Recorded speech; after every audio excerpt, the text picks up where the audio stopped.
This is Thomas Scholes, and welcome to the fourth episode of InfiniteSketch. The concept of InfiniteSketch is to compress the fundamentals of a method into an efficient time frame.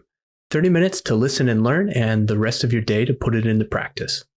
In this episode, we'll be iterating and mutating our previous designs to effortlessly progress towards our project goals and final designs.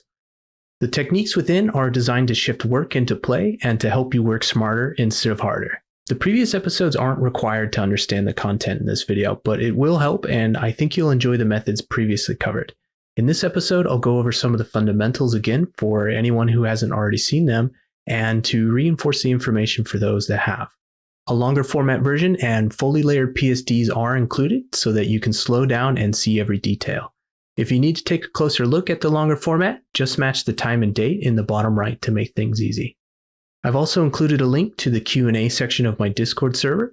Once there, feel free to ask me any questions you might have about the video, and I'll be happy to help. If you'd like one-on-one help with learning this method or anything else I know about art, you can sign up for once a month 1-hour sessions on my Patreon and once a week sessions on my Gumroad. Okay, I'm starting with the new module kit created from episode 3's remixed kit, and that kit can even trace itself all the way back to episode 1.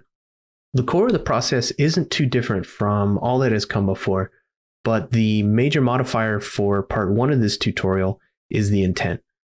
Rather than creating new modules, we will be modifying existing modules towards our overall goals. Part 2 is similar, but instead of modifying the shape and style of the architecture, it will feature some great new tools to modify materials and color palette.